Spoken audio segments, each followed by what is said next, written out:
Now later when we are downstairs I will get you to choose a tale, but I thought a tale up here, seeing as we are in a tree house, would be very fitting. And this is a tale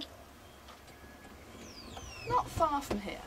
It is set in Holland, and there was a father who was very blessed to have a beautiful daughter. Now, when anyone gets a beautiful daughter, the first thing they should realise is that she should do very well in marriage. And if she is beautiful enough and fair enough and pure enough, she could make her father rich from the marriage. So, as any sensible father would do when he has such an investment, he locked her up in her room. And all she had for company was her maid and her confessor. And so she grew up. Now, had this been a different tale, maybe her confessor was a lustful young man who thought little of his vows, but our maid is very unfortunate in that we have quite an honest confessor who actually thought his vows were important. So, no joy there. And the maidservant, had this been a different tale, would have been one who had thought, I know, this is my mistress, I will aid her in having some life that doesn't involve being shut up in a room. But no, her maid was more concerned with keeping her job and keeping her family from starving, and so there was no help there. But what our maid did have was a brain and a window. And as she watched out the window, she saw there was a very fine young man in very fine clothes, not unlike this young man here, very well dressed, with excellent manners, and even from afar she could tell what a handsome, well-mannered, well-brought-up young man he was, and she took a shine to him. But there was the slight problem, she was locked in her room all the time. But we would not tell a story of a dull maid who had no ideas.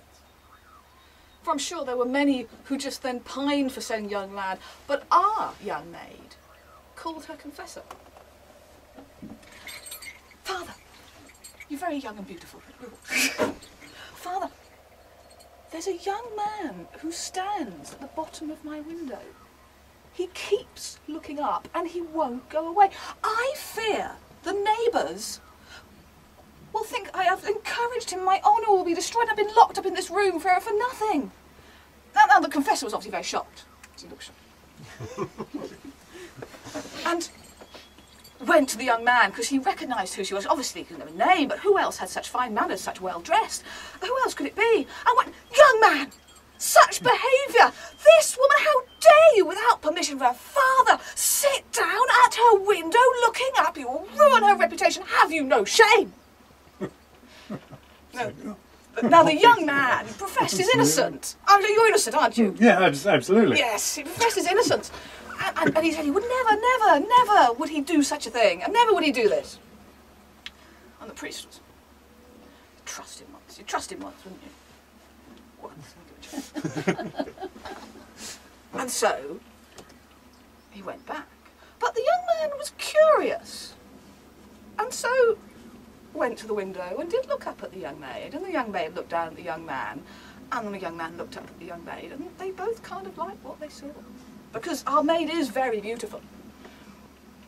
And that young man is very handsome, very well dressed, and his manners never failed him. So once again, the maid called the confessor.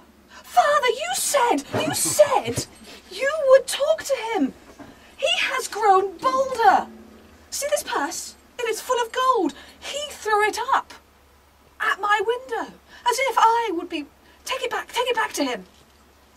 Take it back to him. And so, dutifully, the priest gave it back to the young man, saying, how could you do such a thing? I trusted you to be on your honour. And the man, he professed his, looking inside first, he professed his innocence.